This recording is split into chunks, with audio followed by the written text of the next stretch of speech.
السلام علیکم۔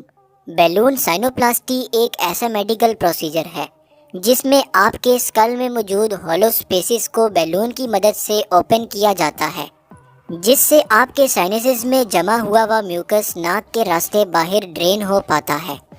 سائنسز ہمارے اسکل میں نوز کے ارد گرد موجود ہولو سپیسز کو کہا جاتا ہے، جیسا کہ میگزیلری سائنس ہمارے آنکھوں کے نیچے چیک ریجن میں پیئر کی فارم میں موجود ہوتے ہیں۔ فرنٹل سائنس آپ کی آنکھوں کے اوپر فور ہیڈ میں موجود ہوتا ہے۔ ایتھموئڈ سائنس آپ کی آنکھوں کے پیچھے سینٹر میں موجود ہوتا ہے، اور سفینوئڈ سائنس آپ کی چیک بون کے پیچھے موجود ہوتا ہے۔ یہ سارے سائنسز ہمارے نیزل پیسیج کے ساتھ کنیکٹ ہوتے ہیں۔ ان سائنسز کی انٹرنل لائننگ میں میوکس سیکریٹنگ سیلز موجود ہوتے ہیں۔ یہ سیلز میوکس سیکریٹ کرتے ہیں۔ جب ہم ناک کے ذریعے سانس لیتے ہیں تو ہماری سانس میں موجود ڈسٹ پارٹیکلز اور مائکرو آرگینزمز اس میوکس میں ٹریپ ہو جاتے ہیں، اور پھر یہ میوکس یا تو نیزل پیسیج سے ہوتا ہوا ہمارے حلق میں گر جاتا ہے یا پھر ناک میں نوز بوگرز بنا دیتا ہے۔ بعض اوقات کسی انفیکشن کی وجہ سے کسی سائنس کی لائننگ والے سیلز میں انفلیمیشن ہو جاتی ہے۔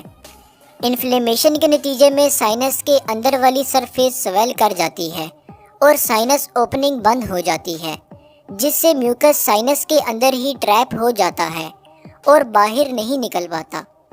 اس کنڈیشن کو سائنسائٹس کہا جاتا ہے۔ عام طور پر یہ کنڈیشن جلد ہی انفلیمیشن کے ختم ہونے پر ٹھیک ہو جاتی ہے، لیکن بعض اوقات کچھ لوگوں میں یہ اوپننگ کافی عرصے تک اوپن نہیں ہو پاتی۔ اس کنڈیشن کو کرونک سائنسائٹس کہا جاتا ہے۔ اس کنڈیشن میں پیشنٹ کو سر بھاری محسوس ہوتا ہے، آنکھوں کے گرد سوجن ہوتی رہتی ہے، ناک بند رہتا ہے، اسمیل کرنے کی صلاحیت کم ہو جاتی ہے، اور ہر وقت ایسا محسوس ہوتا ہے کہ ناک میں نزلہ بھرا ہوا ہے۔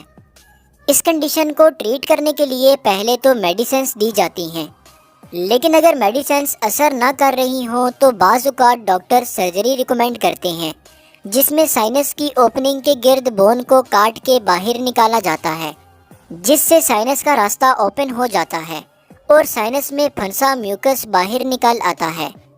لیکن یہ پروسیجر پین فل ہوتا ہے، بلیڈنگ کے چانسز رہتے ہیں اور سکارز وغیرہ پڑ سکتے ہیں۔ اس لیے کرونک سائنسائٹس کو ٹریٹ کرنے کا ایک بہترین آپشن بیلون سائنوپلاسٹی ہے۔ تو چلیں دیکھتے ہیں کہ بیلون سائنوپلاسٹس کا پروسیجر کیسے پرفارم کیا جاتا ہے۔ بیلون سائنوپلاسٹی میں سب سے پہلے آپ کے ناک کے راستے سے اینڈوسکوپ کی مدد سے کلوز ہوئے سائنس کو ایگزامن کیا جاتا ہے۔ اس کے بعد آپ کے ناک میں ایک ٹیوب انسرٹ کی جاتی ہے، جس کی ٹپ پر بیلون اٹیچ ہوتا ہے۔ اس کے بعد اس ٹیوب کو گائیڈ کرتے ہوئے بند ہوئے سائنس تک پہنچایا جاتا ہے۔ اس کے بعد بند سائنس کی اوپننگ میں بیلون کو رکھ کر انفلیٹ کر دیا جاتا ہے۔ جب بیلون انفلیٹ ہوتا ہے تو سائنس بھی اوپن ہو جاتا ہے۔ اس کے بعد بیلون کو ڈیفلیٹ کر کے باہر نکالا جاتا ہے۔ اب سائنس میں ٹریپ ہوا میوکس اپنے آپ باہر نکل آتا ہے۔ یہ پروسیجر بہت سیف اور یوزفل ہوتا ہے۔ پروسیجر والے دن ہی آپ اپنے گھر واپس بھیج دیے جاتے ہیں۔ آج کے لیے اتنا ہی، ملتے ہیں اپنی نیکسٹ ویڈیو میں، تب تک کے لیے اجازت دیں۔ شکریہ، اللہ حافظ۔